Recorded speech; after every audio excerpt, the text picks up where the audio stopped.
गत महिनाको चौपक्षीय सुरक्षा संवाद क्वाड शिखर बैठकमा अस्ट्रेलिया, भारत, जापान र अमेरिकाका नेताहरूले इन्डो प्यासिफिक क्षेत्रमा समुद्री सूचना साझेदारी गर्ने योजना सार्वजनिक गरे। प्राकृतिक विपद र अवैध माछा मार्ने कार्य विरुद्ध लक्षित यो कार्यक्रम सो क्षेत्रमा चिनिया गतिविधिको जवाफ पनि हो। त्यसको केही दिनपछि नै भारतले चीनसँग अन्तरिक्षमा सहकार्य गर्ने सहमति जनाएको खबर सार्वजनिक भयो। यो नयाँ योजना अनुसार दुई भारतीय स्याटेलाइटले ब्रिक्स मुलुकसँग तथ्याङ्क साझेदारी गर्नेछन्। ब्रिक्समा यी दुई मुलुकका अलावा ब्राजिल, रुस र दक्षिण अमेरिका पनि सामेल रहेका छन्। यी दुई विरोधाभासपूर्ण कदमले भारतले अहिले झेलिरहेको दुविधालाई प्रकट गर्छ। एकातिर भारत चीनलाई नियन्त्रण गर्न चाहने योजनाबाट फाइदा लिन खोज्छ, अर्कोतिर महाशक्ति चीनसँग दुश्मनी साध्न डराउँछ र निश्चित क्षेत्रमा सहकार्य पनि गर्न इच्छुक छ। बहुध्रुवीय विश्वको भारतीय चाहना होस् या आफ्नो सार्वभौम सत्ता रक्षाको चाहनाले होस्, चीन विरुद्ध खडा हुने मामिलामा मोदीले अपनाएको संयमता आश्चर्यजनक छ। आखिर भारतको पहिलो रणनीतिक चुनौती चीन नै हो, जोसँग भारतको 2000 माइल लामो विवादित सीमा रहेको छ र चीन भारतले अन्ततः आफ्नो प्रभुत्व स्वीकारोस् भन्ने चाहन्छ।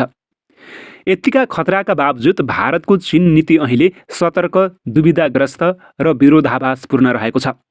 भारतीय र चिनिया सैनिकहरूबीच सीमामा हिंसात्मक झडप भएको 2 वर्षपछि पनि यो सङ्कटसँग नयाँ दिल्ली जुधिरहेको छ र यो मुद्दालाई भारतले सार्वजनिक रूपमा सम्बोधन गर्न पनि सक्दैन। अर्कोतिर मोदी सरकारले अन्तरिक्ष र सुरक्षाका विषयमा चीनसँग थप साझेदारीका लागि छलफल गरिरहेको छ। दुई मुलुकबीच व्यापारिक सम्बन्ध पनि गहिरो रहेको छ। भारतको गडबडीयुक्त अडानले उसलाई अमेरिका र क्वाडसँगको साझेदारीमा दोधारमा पार्छ, जबकि अमेरिका र क्वाड दुवै चीन विरुद्ध कडा रूपमा प्रस्तुत हुँदैछन्। यसबाट बेजिङले कसरी फाइदा उठाउँछ देखिन बाँकी नै छ। लद्दाखको सीमामा 20 भारतीय सैनिक र कम्तीमा 4 चिनिया सैनिकको ज्यान गएको जुन 15मा 2 वर्ष पुग्यो। 1967 पछि यी दुई मुलुकबीच भएको यो सबैभन्दा ठूलो झडप थियो। लाइन अफ एक्चुअल कन्ट्रोलमा जारी सङ्कट घटेको छैन। दुई मुलुकले थप 1 लाख सैनिक सीमामा तैनाथ गरेका छन्।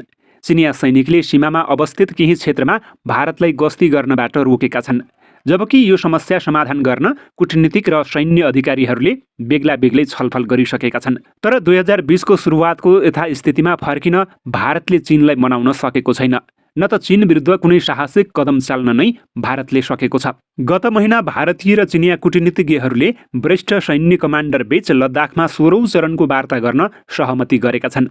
तर दुई पक्ष बीचको अभिव्यक्तिमा ठूलो फरक रहेको छ। यो छलफलको उद्देश्यमै उनीहरू एकमत छैनन्।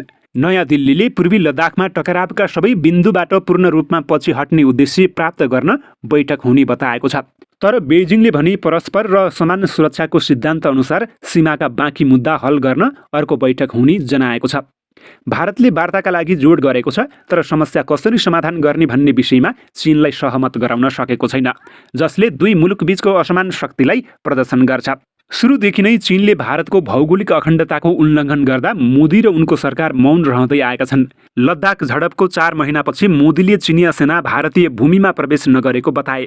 त्यसयता उनले यो विषयमा सार्वजनिक टिप्पणी गरेका छैनन्। संसदमा समेत यसबारे बहस हुन उनले दिएका छैनन्। यो विषयलाई समाचार बाहिर राखेर मोदी आफ्नो बलवान राष्ट्रवादी छविको रक्षा गर्ने प्रयासमा छन्।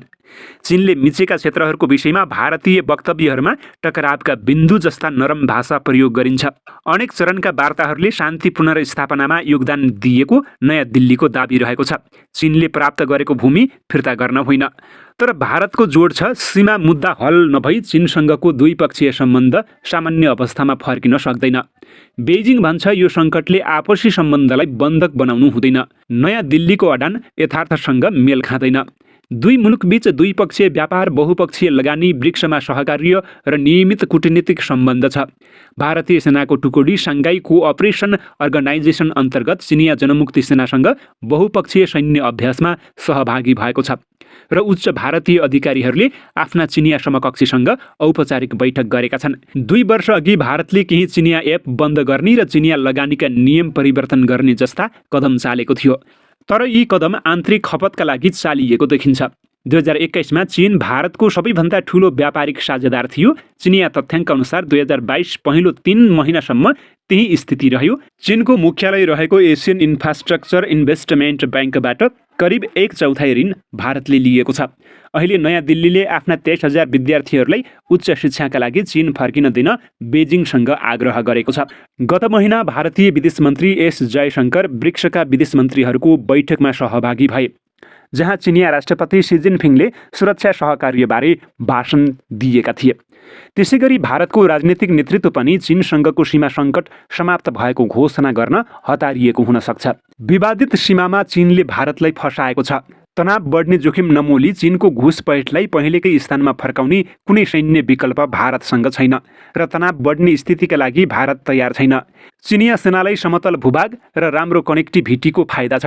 2 वर्षमा उनीहरूले ठूलो मात्रामा पूर्वाधार बनाएका छन्। भारतीय सेनाका शीर्ष कमान्डरहरूले रणनीतिक धैर्य अपनाउनु पर्ने बताएका छन्। सीमा वार्ता लम्बिए पर्खिनुपर्ने उनीहरूको भनाइरहेको छ। तर यो प्रतीक्षा निकै लामो हुन सक्छ। राष्ट्रपति सीले यो वर्ष पार्टीको 20औं सम्मेलन अघि कुनै ठूलो कदम नचाल्ने अपेक्षा गरिएको छ, जुन सम्मेलनबाट उनी अभूतपूर्व रूपमा तेस्रो कार्यकालका लागि चिनिया कम्युनिस्ट पार्टीको महासचिव बन्ने लगभग तय भएको छ। भारतीय सैन्य योजनाकारहरू आगामी गर्मीका बारेमा अहिले नै चिन्तित छन्। त्यसबेला तेस्रो कार्यकालका लागि निर्वाचित सीले ताइवानको एकीकरणको अभिभारा पूरा गर्नुपर्ने दबाव सामना गर्न सक्छन् र चीनलाई आफ्नो सैन्य विजयी प्रदर्शन गर्ने विकल्प बन्न सक्छ भारतसँगको सीमा। बेजिङसँगको आर्थिक र सुरक्षा अन्तर बढ्दै जाँदा नयाँ दिल्लीलाई यो चुनौतीको सामना गर्न कठिन हुनेछ। भारत यति बेला नाजुक हालतमा छ। चीन र भारतको शक्तिको बीचको अन्तर फराकिलो बन्दैछ।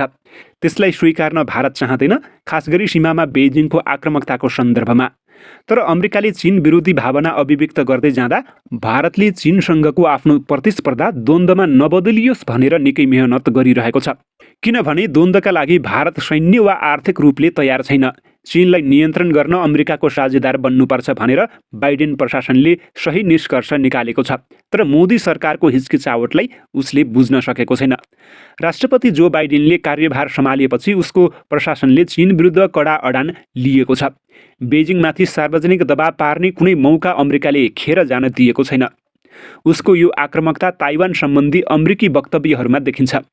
बाइडेन आफैले समेत त्यस्तै अभिव्यक्ति दिएका छन्। तर हङकङमाथिको दमन होस् वा कोभिड-19 को उत्पत्ति होस्, भारत चीनको भत्सना गर्न अनिच्छुक छ, जसका कारण अमेरिकी रणनीतिक उद्देश्यप्रति भारतको प्रतिबद्धता र चीन विरुद्ध खडा हुने भारतको इच्छा शक्तिका विषयमा अमेरिकी अधिकारीहरूले प्रश्न उठाएका छन्।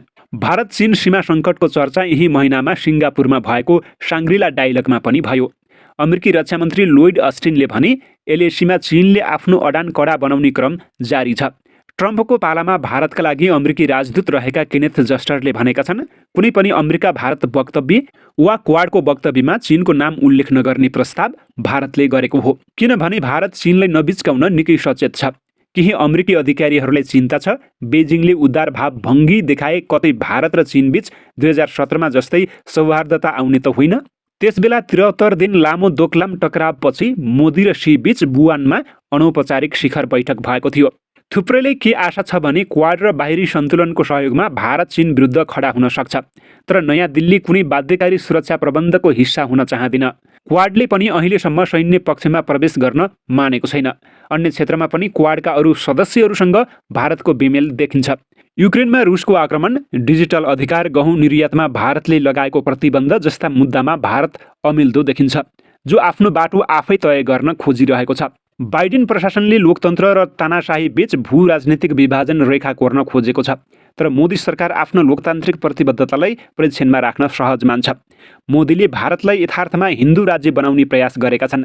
धार्मिक अल्पसङ्ख्यकमाथिको धाक धम्कीको नेतृत्व गरेका छन् र वाक स्वतन्त्रताको सुरक्षालाई कमजोर तुल्याएका छन्।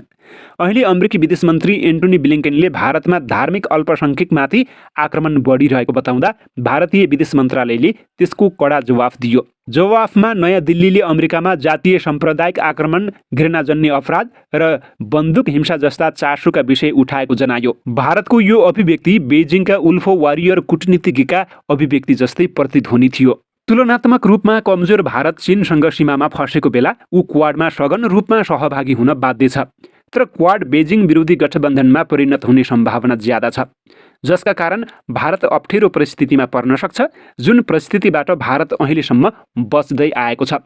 अमेरिकासँग सन्धि नगरी साझेदार बनेको एकमात्र क्वाड मुलुक हो भारत। त्यस्तै चीनसँग सीमा जोडिएको एकमात्र क्वाड सदस्य पनि भारत नै हो। त्यसैले क्वाड चीनलाई टक्कर दिन बनेको भू-राजनीतिक गठबन्धनका रूपमा देखियोस् भन्ने भारत चाहँदैन। मोदी भारतलाई चलखेल गर्ने ठाउँ राख्न चाहन्छन्।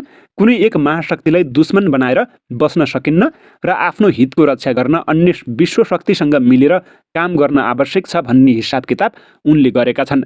नयाँ दिल्लीले आफ्नो बाटो नबदली बेजिङ विरुद्ध कडा हुने विषयमा भारतको प्रतिबद्धतामाथि वासिङटनमा उठ्ने प्रश्न झन्झन चर्को हुँदै जानेछ। सायद त्यही स्थितिबाट बच्न भारत लद्दाख सीमा सङ्कट टुङ्गिएको घोषणा गर्न हतारिएको हुन सक्छ। भारतको यो कमजोरीको जानकारी चीनलाई छ र चीनले त्यस्तो मौका भारतलाई दिएको छैन। उसले सीमामा अलिकति पनि लचकता अपनाएको छैन। भारतको गन्जागोल अवस्थाको फाइदा उठाउन उसले केही चाल चालेको छ। उदाहरणका रूपमा हालै जयशङ्करले गरेको युरोपको आलोचनालाई चीनले गरेको समर्थन वा अमेरिकामाथि नयाँ दिल्ली र बेजिङ बीच वैमनस्य छरेको आरोपलाई लिन सकिन्छ। जबसम्म भारत चीनसँगको सैन्य तनावबाट डराउँछ र अमेरिकासँगको साझेदारीबाट तर्किन्छ, तबसम्म मोदी नेतृत्वको आर्थिक रूपले कमजोर र सामाजिक रूपले नाजुक भारत तावा नभई भुङ्रोमा परिरहन्छ।